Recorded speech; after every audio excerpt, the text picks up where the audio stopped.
President Sall announces amnesty bill to end poll turmoil in Senegal. 2 shot dead on first day of open-ended general strike in Guinea. Details of these stories and more shortly.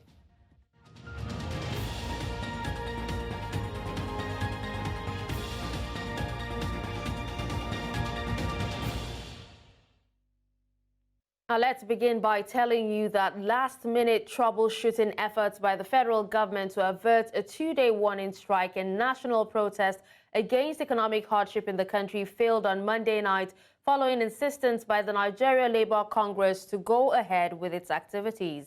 Speaking after a closed-door meeting hosted by the Secretary to the Government of the Federation, Senator George Akume in his office, NLC President Comrade Joe Ajero said security agencies have to provide cover for peaceful protesters.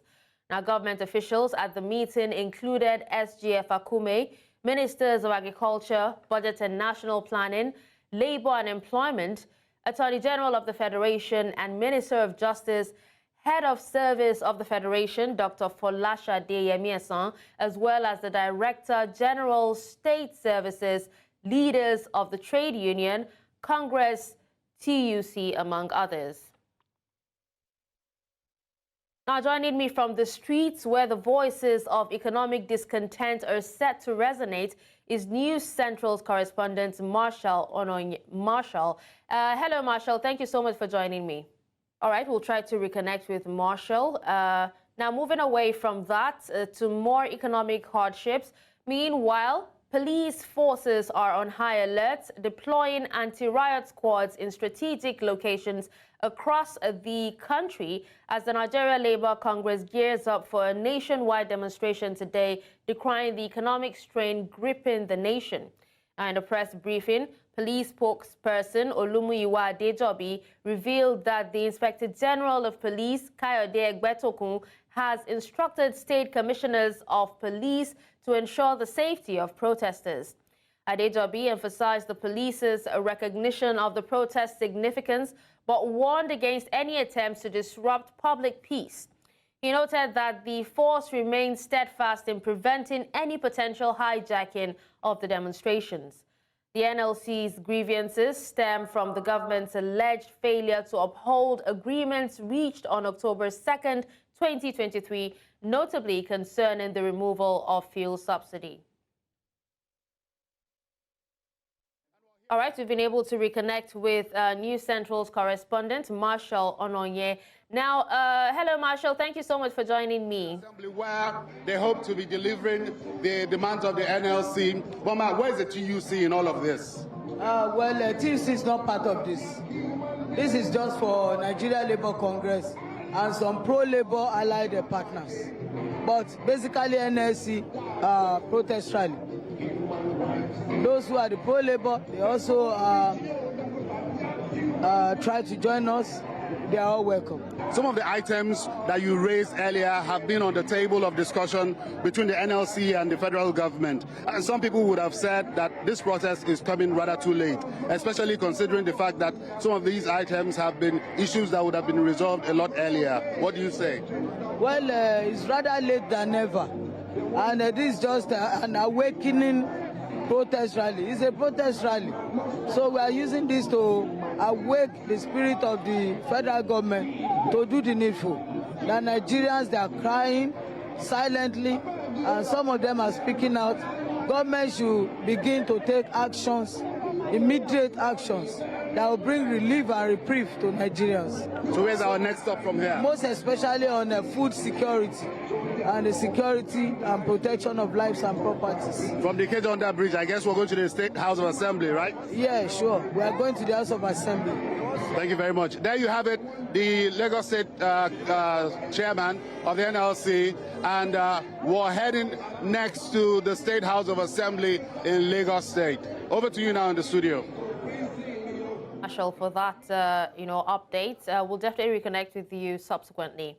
Now, still joining me on the news to discuss this is researcher, analyst at Kappa, Zikora Ibe. Hello, Zikora. Thank you so much for joining me on the news. Thank you so much for me. Thank you. All right, so now the protest is actually ongoing at the moment in some parts of the country. And we've been told that there has been deployment of anti-riot squads. What is actually your take on this deployment, especially in response to, a peaceful protest organized by the NLC?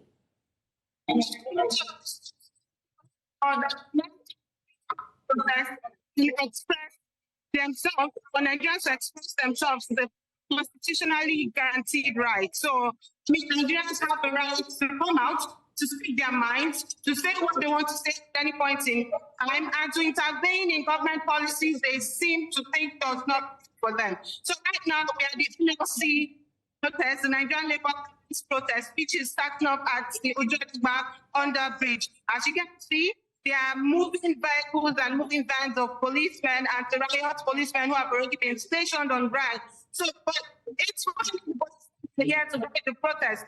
But everything beyond the protest and making sure that the protest engages peacefully will not be accepted. The only sense of the police here or today would be to make sure that protesters are taken care of, protesters are guided and shielded from any harm. So that should be the main priority and focus of the Nigerian police on ground today. All right, well, thank you. And nothing else. Yes, all right. Thank you so much, Zikora, for joining me. Now, moving away from that, the Nigerian government has allayed fears of workers over the recently adopted Oronsaye report, which mandates the merging of several key agencies and the scrapping of some others. Nigeria's Minister of Information and National Orientation, after the weekly Federal Executive Council meeting, says workers in the agencies affected will not have their jobs terminated, despite government's promise of aiming to reduce costs as recommended by the report. Amading Uyi reports. From the Federal Executive Council meeting was the adoption of the Oronsaye report by the Council, which recommended the merging of several agencies and the scrapping of some others. Nigeria's Minister of Information and National Orientation, however, allayed the fears of many staff in the affected agencies, saying their jobs remain intact. The Oronsaye report has been approved and adopted by Council today. Does not mean that people will lose their jobs. All those who are employed, whether they have been moved, subsumed, or scrapped, will find accommodation within relevant government agencies. Other ministers from the digital economy, education, finance, and works took time to give their updates. There has been a review of the existing mechanisms, a review of the existing programs, and where there have been successes, such as in the 400,000 beneficiaries of the GEEP program, and so on and so forth. Those have been identified and recognized. School feeding program. The other thing I would like to chip in here also is the unemployment benefit that the president is mandated that we look into.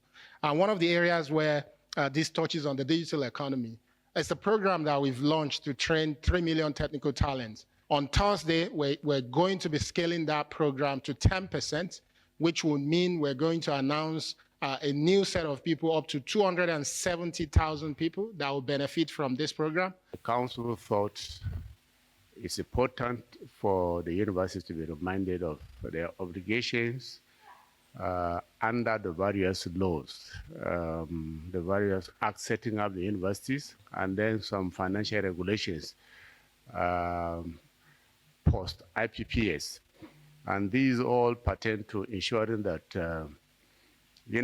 tertiary institutions employ staff only when there is a budgetary provision for it. Today, we had the approval of FAKE for the construction of 700 kilometers of coastal route running from Lagos through the 9 coastal routes or states up to Cross River. The Federal Executive Council meeting is the second for the year.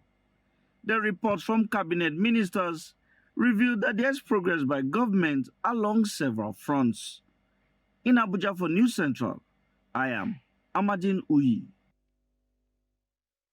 Away from that report, Nigeria's Trade Union Congress has called on the government to permit the temporary importation of essential food items into the country to help reduce the high cost of foodstuff in the market. The president of the Congress made this known in Abuja during a State of the Nation press conference, saying that the Congress will not take part in the proposed protest being organized by its sister union, the Nigeria Labour Congress. Our correspondent, Idong Joseph, has the report.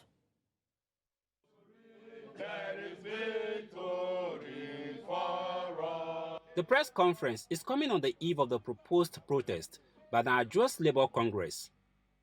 The 2 days nationwide protest is expected to express the displeasure of citizens over the escalating rise in foodstuff and the resultant economic hardship being witnessed. The Trade Union Congress, however, revealed that it will not be taking part. We were not part of the process ab initio.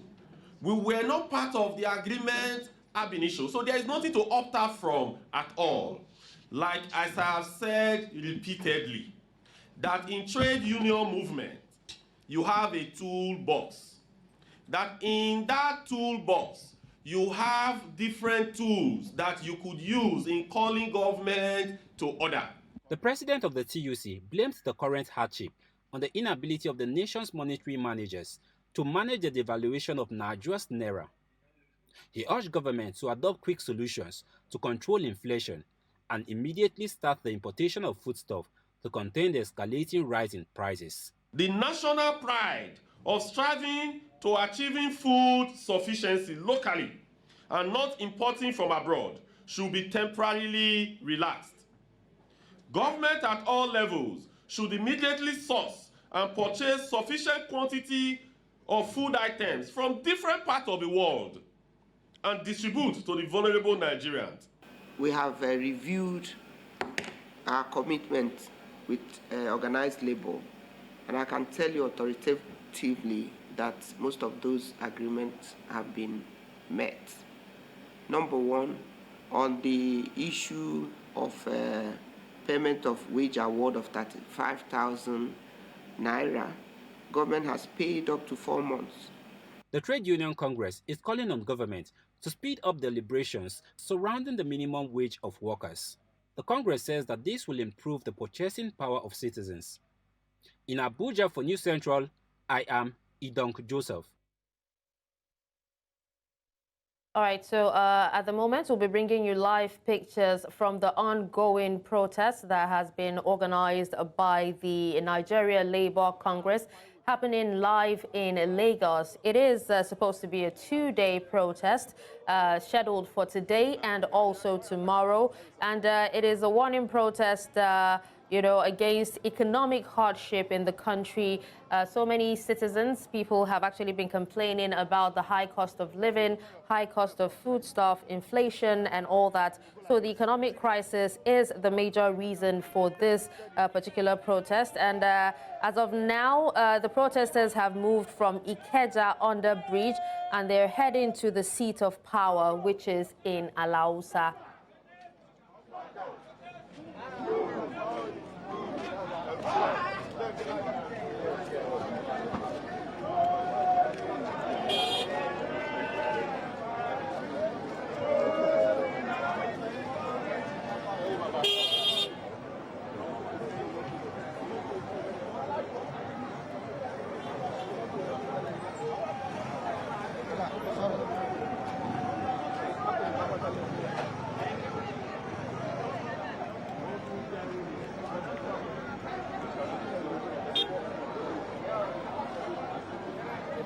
Let's just go ahead and capture this.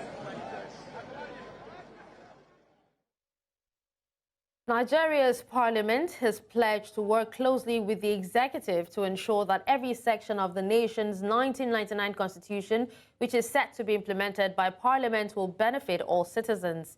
Now, the Speaker of the House of Representatives made this known while inaugurating a 45-man constitution review committee at the House.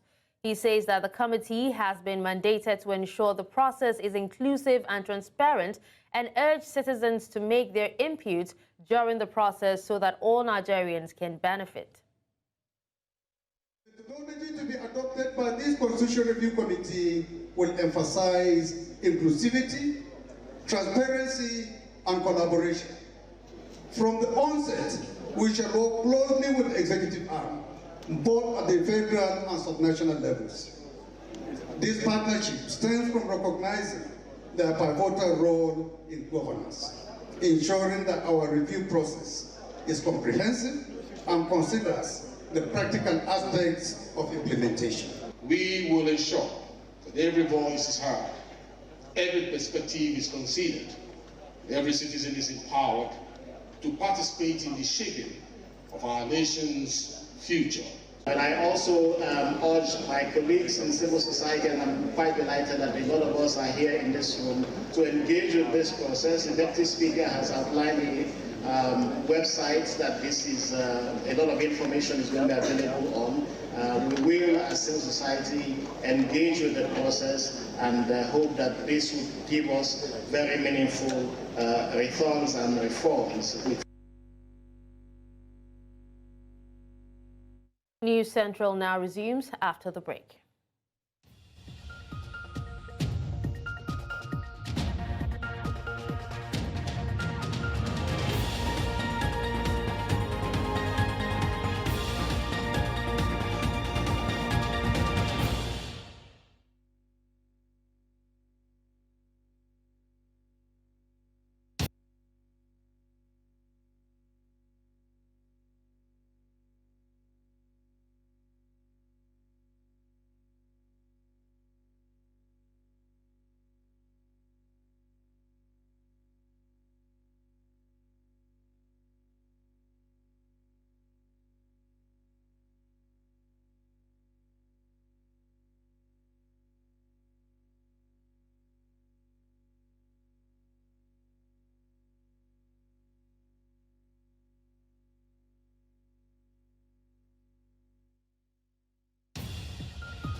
Welcome back.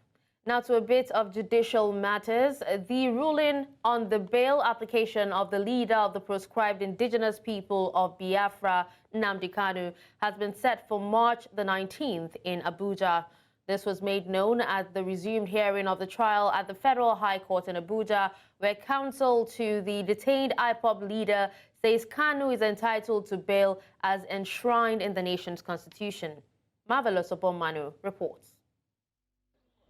The embattled leader of the indigenous peoples of Biafra, Nnamdi Kanu, once again appeared at the Federal High Court in Abuja. Kanu, who has been detained by Nigeria's government for the last 3 years, is being arraigned on a 15-count charge bordering on terrorism. The Court of Appeal granted a ruling, a judgment, that Kanu committed no offense. A week later, they went and did their rule. They stayed the judgment. They went to the court of, the Supreme Court. The Supreme Court, even though they didn't want to speak the truth, said that what they did in bringing him to Nigeria was illegal. Federal High Court has to proceed with the trial. We have to proceed with our defense, and we're ready. While both counsel to the defense and the federal government argue on the eligibility of Kanu to be released on bail by the courts, the counsel to Kanu says several applications have been filed, awaiting the ruling of the trial judge before the trial will commence. Well, we moved two applications, our application for bail, which the court took and stood down for a ruling, a written ruling on 19th March. Also, an application raising objections to the proceedings was taken. And that again will be ruled upon on the 19th March, and the trial will commence therefrom. She had directed the prosecution to file their witness statement on oath from the witnesses they have and serve on us timeously so that we can prepare for our defense and cross-examination. So we're looking forward to a robust 19th of March.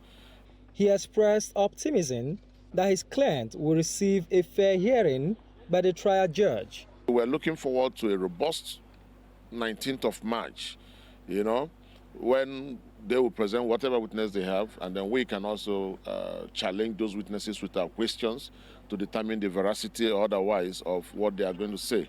By the 19th of March, the court will be delivering judgment on the bail application filed by the Defense Counsel for Nnamdi Kanu. In Abuja for News Central, Marvelous Obomman. Thank you, Marvelous, for that report. Now, the Chief Justice of Nigeria, Justice Kayode Egbetokun, has sworn in 11 new justices to the bench of the Supreme Court, charging them not to allow their ambition to becloud their sense of judgment. Some of the justices are Jumai Sankey, Chidiebere Uwa, Chioma Nwosu Iheme, Harunat Amani, and More Adumian. Others are Justices Obande Ogbunya, Stephen Ada, Habib Abiru, Jamilu Tukur, Abubakar Umar, and Muhammad Idris. Justice Ariwoola noted the interaction of the new justices with people of unviable inclinations and pedigree, if any, must be halted forthwith, and they should allow their conscience to guide and filter every of the thoughts that traverses their minds. Eminent Supreme Court justices, it is a memory I will cherish all my life, because it is unprecedented in the annals of the Nigerian Supreme Court. Like I stated in my 2023-2024 legal year speech, precisely on Monday, the 27th day of December, 2023, the inability of the court to meet up the statutory full complement of 21 justices had lingered on for too long, thus appearing to be like a jinx.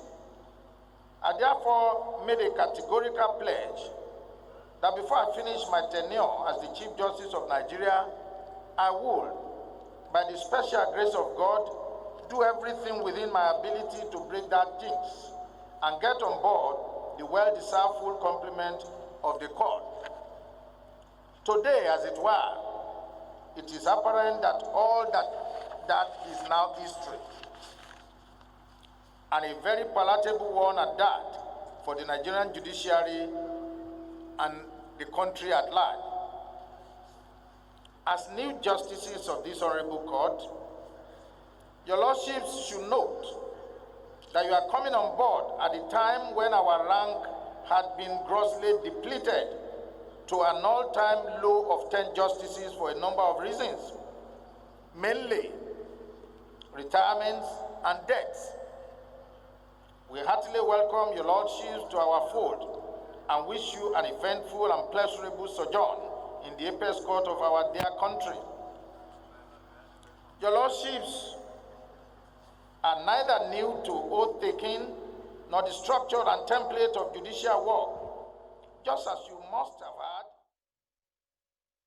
In a bid to sanitize the foreign exchange market, especially the activities of bureau de change operators, the Central Bank of Nigeria has released a draft document titled Revised Regulatory and Supervisory Guidelines for Bureau de Change Operators in Nigeria for Stakeholders' Input.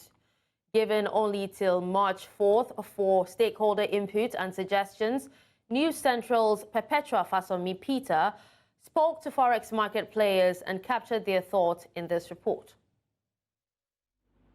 The draft guideline, recently released by the Central Bank of Nigeria, revises the permissible activities, licensing requirements, corporate governance, and anti-money laundering or combating the financing of terrorism (AML-CFT) provisions for Bureau de Change operators (BDCs). It also sets out new record-keeping and reporting requirements, among others. What we saw is largely in line with what we thought we're going to see since last year, given that they were brought back into the market. While many have said the guidelines specifically put structure around BDC operations in the country, they also expressed some concerns. CBN is excluding everybody that takes part in some form of way in the financial markets to be owners or promoters of BDCs. So, but we are still the same people that will provide comments and inputs to them. I understand when you are excluding staff members to being promoters, you want to know there are some persons that are inside so that they will not be able to do some level of round tripping and using their position to gain some edge, have some edge over others and do some other activities that are not allowed. But I'm talking about institutions, certain institutions. I think the list of institutions that are excluded is quite overreaching. The capital outlay you are looking at, those institutions will be able to provide such capital outlay. A staggering 5,628.57% increase in capital requirement isn't one below the challenge operators are taking idly. So that capitalization is a huge concern, from 35 billion to 2 billion. And the most worrisome one is the compulsory deposit, forcing the Bureau de Change to keep a huge sum of 200 million as caution deposit in court. I think that will negate even the principle of the global practices. While concerns about feasibility and potential unintended consequences require careful consideration, the revisions aim to usher in a new era of transparency and accountability within the BDC sector. The success of this endeavor will depend on effective communication, collaboration between stakeholders, and a willingness to adapt based on the evolving realities of the Nigerian financial landscape. In Lagos, for News Central, Perpetua Fasami Peter. Thank you, Perpetua, for that report. And now we will bring to you live images from the protest that's actually happening in some parts of the country. We've already seen one in Lagos, but right now you're actually seeing a live protest in Abuja, that's the Federal Capital Territory, and we have the the Nigeria Labour Congress's president, Joe Ajero, addressing journalists at the moment. It's NLC, and even within NLC, they have 50-something affiliates. Any of them can organize rally. You know, even people who are not in NLC can organize rally. So it's not a question of, you know, I will not comment about another union, but NLC said they are doing rally and we're out to do rally. I think we should restrict ourselves to, you know, the NLC rally. The major issue here has been the issue of possibly attacks or as a result of this. Did you get the assurance from the government yesterday that they will give you the adequate protection? Part of the reason why we are situation in the country. So I understand this. So if the security situation in the country is that bad, the level of kidnapping and abduction is high. Even kidnapping for ransom, we have to equally project it today. Beyond, you know, whether on the streets somebody now pour water to me, attack me because I'm complaining that people are hungry. So why would even somebody, you know, that is in this country say he will attack me on the streets because I say that people are hungry? So that's not the issue. I'm not sure any Nigerian, not even those in government, have said that there's no suffering. They have all acknowledged that there's suffering, but they are saying give us patience. And we are saying, if we give you all that patience, or everybody may die before that time, do something now.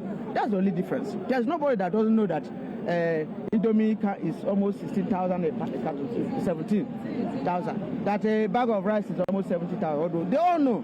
But we're now looking at the timing. You know, we need a short-term intervention before what you say you are going to do the next 1 year.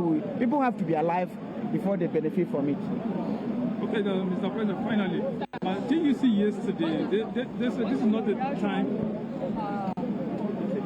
Continue. Your camera said who are the people? Who are the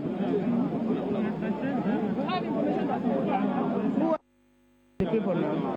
Sorry, yesterday TUC said this is not a time to choke the government, but to provide solutions. You talk about having new demands. Are your demands? What are those new demands? Is rally choking? is expression of the situation so that they can look at it and solve the problem. And I don't think that was referred to us, because they were equally in the meeting where we took this decision to continue with the rally. in their presence. So I don't think that TUC, have different views on the suffering in the country. Maybe they have another approach which they want to adopt. And because of that, we can't condemn them. Give us an insight in your new demands that you will present in the National Assembly. End hunger now. End hunger immediately. End insecurity. End insecurity. End hunger. Because if you end insecurity today, if you end banditry today, people will go to the farm. Yes. And when you go to the farm, there will be farm produce that we are going to eat. Nobody dare go to the farm now to cultivate anything because of fear.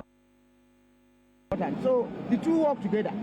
If you address the problem of transportation, you have a short-term intervention, and you address the problem of security, people will go to farm. The next 3 months or 6 months, corn, some other things will start, will start to have a produce. But there's no security, and that's the situation. God bless you. All right, you heard that. That was the NLC President, Joe Ajero, addressing pressmen at the ongoing 2-day nationwide protest that's actually happening live in the FCT at the moment. Now, moving away from that, we actually have videos of the protests happening in Delta State. The NLC in Delta State have organized a protest on the ongoing economic hardship being faced by Nigerians and the high cost of living in Nigeria.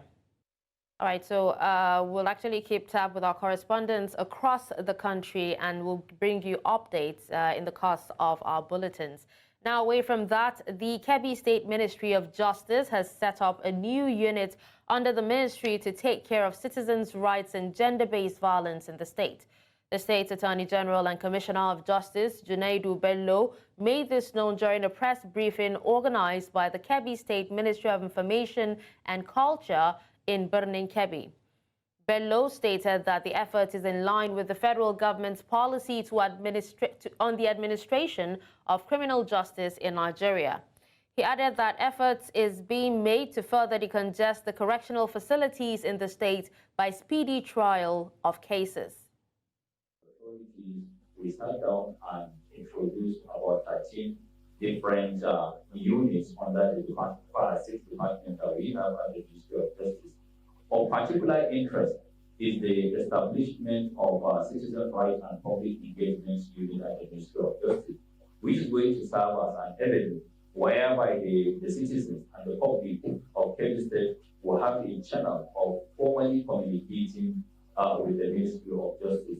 If you have any formal complaint that you don't know what to do, then there is a particular unit with a dedicated desk officer, dedicated email addresses, dedicated phone lines that you can either come directly or you can communicate via internet or via phone call and communicate with the Ministry of Justice and present your grievances for Ministry. You're still watching News Central now. Coming up after the break. 2 killed on first day of open-ended general strike. We'll bring you more on this when we return.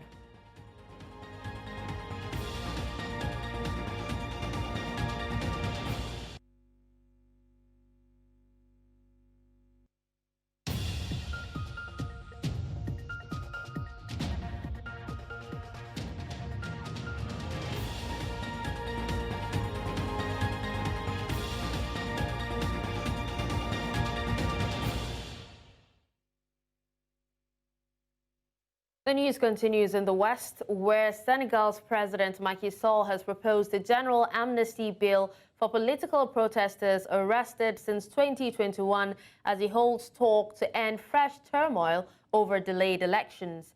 The West African nation is facing its worst political crisis in decades after Sall abruptly deferred the February 25th presidential vote just hours before campaigning was due to begin. The Constitutional Council overturned the delay, and Sall, whose second term is scheduled to end on April 2nd, launched 2 days of talks to set a new poll date. He announced the amnesty bill at the start of what he called a national dialogue on Monday, suggesting it could unite the country. According to the rights groups, over 1,000 people have been arrested since 2021 during the power struggle between opposition leader Usman Sonko and the state.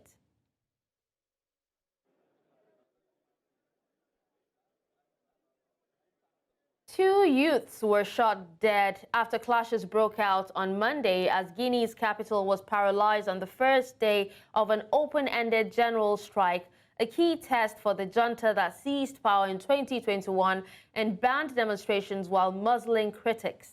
A confederation of the main unions have urged public and private sectors to strike for the release of a prominent media activist, lower food prices, and an end to media censorship. Schools, shops, markets and roads were empty in Conakry, and hospitals only offered skeletal services as youth set up barricades on arterial roads. Now, the strike comes a week after the military junta dissolved the transitional government, which had been in office since July 2022 without providing a reason.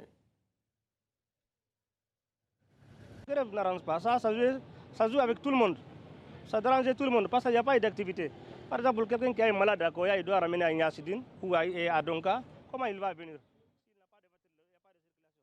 And now we move to the south of the continent, where the South African Independent Electoral Commission has outlined the roadmap and key cutoffs, times and dates for the upcoming elections. The electoral body was speaking at a media briefing that was held on Monday in Centurion.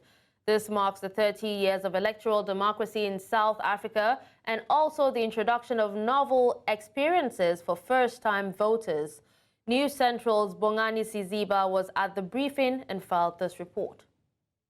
The Independent Electoral Commission today during the media briefing says it's ready to conduct a free and fair elections that will be held in May 2024. The timetable sets in motion the intensification of the preparations, and if we meet the demands of the timetable and perform in accordance with the timetable, we should be ready to deliver a credible election to South Africans. The Commission says it's crucial for eligible voters to participate in the election to make sure that their voices are heard. As the election draws closer, opposition parties have in the past insinuated that elections could be rigged. No, our systems are robust, and we want to cooperate with political parties to ensure that the election process is as smooth and as transparent as possible. So there's no need to cast aspersions. At least 350 political parties are on the voters' roll. However, the Commission says not all of them will be on the final voters' roll. Meanwhile, controversial political party MK for Jacob Zuma still has a court case hanging over its head. It is not clear whether they will also contest the elections. First of all, these elections are open to independent candidates. In addition to that, we have a number of political parties that have registered, some of whom may decide to contest, but not all. And again, we will only have that information once the required time has taken place for the political parties to submit all of their necessary information.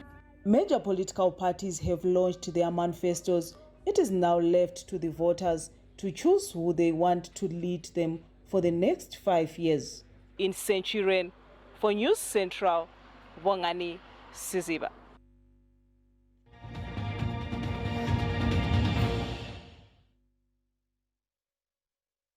Now in business, in 2023, Nigeria's financial service sector significantly contributed 3.8 trillion naira to the GDP, marking a 26.5% year-on-year increase. Financial institutions played a major role, contributing 3.5 trillion naira, up 28.86%, while the insurance sector contributed 305.02 billion naira, growing by 4.82%. Despite macroeconomic challenges, the sector thrived, driven by fintech growth, forex unification, and increased lending to the real sector. The central bank reported a 49.77% year-on-year increase in banks' credit to the economy, reaching 62.52 trillion naira in December 2023. While Nigeria's GDP grew by 3.46% in fourth quarter 2023, analysts project continued growth in 2024, primarily fueled by the non-oil sector and expansion in the financial services industry, supported by elevated interest rates. Now, joining me to discuss this is CEO, Apt Securities and Funds, Kasimu Garba Kurfi. Hello, Kasimu. Good morning. Thank you so much for joining me. Good morning for having me. All right. So, Kasimu, how has the recent growth in Nigeria's financial service sector impacted the overall economic landscape, and what are the key factors that actually drove this expansion? Well, when we look at the economy, particularly the financial sector, you will know that really, especially those who play the capital market, have benefited tremendously in the growth of the economy. But knowing fully that not all, a majority of the Nigerians rely on the agricultural, but they too also they are partially part. But the financial sector have really tremendously helped, especially in the industrial sector and the banking sector, because a lot of the banks show growth both in their credit as well as in their gross income, profit before tax and profit after tax. And when you look at the capital market almost gained about 46%. And this is just for all share index. Individual stocks, some gain 100%, some gain as much as 900%.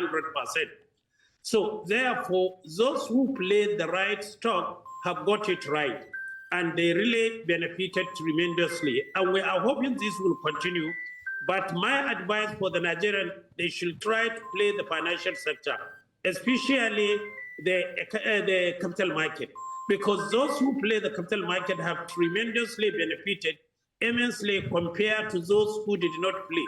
And that is why those who did not play the capital market may not understand what the growth is all about, because they were not impacted by the growth of the financial sector. But really, it helped tremendously. We have seen it in terms of market capitalization. We have seen it in the individual that have played the market, and that attracts more new investors who never play the capital market, now bringing their money in the capital market, especially in the fact that it hedges against the inflation. All right, Kasimu. Now, considering the positive trajectory in Nigeria's GDP growth and the projection for 2024, what sectors within the non-oil space are expected to be key drivers, and how can businesses position themselves in order to benefit from this growth? Well, for now, the major sectors are the industrial sectors, because as the inflation keeps on rising, the price keeps on rising. So at every given time, their product will get a new price, and that gives them a new profit margin. Traders are also beneficial because they don't keep cash. But the money side, the banking sector are likely going to be affected, because when the inflation keeps on rising, it devalues the naira and discourage saving. And this, in view of this, we don't see much. Agricultural sector are likely going to benefit in view of the fact that the price of the foodstuff have gone up. So it encourages most of the people to go back to the farm, because it's worth it. All right. Well, thank you so much, Kasimu Garba Kurfi, CEO, Apt Securities and Funds. We appreciate you for your time. Thank you for having me. All right, with that, we'll go back to the protest happening live. We're going to connect with our correspondent, who is at the moment in Ojota. That's Adeshewa Odushoga. When it comes to a protest, Ojota is actually one of the flashpoints. And we've actually seen securities, being deployed to Ojota and other areas. So it's over to you, Adeshewa Odushoga. Thank you so much for joining me. Thank you, Dashin, for having me. All right, so what is the mood like in Ojota at the moment? All right. right, Dashin, we're at the Gani Fawaime Freedom Park. It's the park that you see right behind me. And this park has been known to be the nerve center for all forms of protest happening across Nigeria. But it's in an unusual, happening. This particular site is unusually empty at the moment. There are no signs of protest or even protesters here, even as we have all forms of protests happening nationwide across the country, in Abuja and also in some parts of Lagos. The place is quiet and business is just moving as usual. Most of the residents here are not even aware of any protests happening on the other side of Lagos. But one thing is sure, the security officials are leaving no stones unturned because, for the reason for the histories that we have in the past. This place used to be the site for the 2012 protest, which was against the removal of fuel subsidy by President Goodluck Jonathan. So for this reason, because of what has happened in the past and also the Yoruba agitators, the Oduduwa nation, for the protest they had some years back, there's a heavy presence of security right here. Let me take you through what is happening behind me, as we cannot have like a proper recording of security officials. You understand how the reaction is when we have a camera on security officials. But right on the side of the road, you can see a heavy presence of security, the Nigerian police force, heavily armed right here on the spot, trying to, control any form of violence or any form of protest, trying to protect protesters, is what they told me off camera. They said they are not here to scare away protesters, but rather that they are here to, kind of protect the protesters and also to see, to kind of find a way to see that the protest do not result in any form of violence. Also across the road, there's also another presence of security officials, also the Nigerian police force. At the other side of the road, I can see the Onekwan police. They are also here trying to see how they can manage the situation. But of course, there is no protest happening here at the moment. I guess they are just trying to see how they can avoid any form of violence or hijacking from the street urchins. Dashing. All right, well, it's a good thing that the police have actually said that they're there to protect the protesters.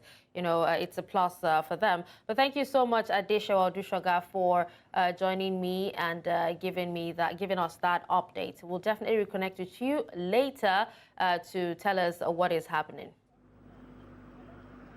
All right, Dashin, thank you. All right, with that, we've come to the end of News Central now at this hour. But before we go, let's take another look at some of our top stories. You heard that police deploy anti-riot squad as Nigeria Labour Congress holds protest today.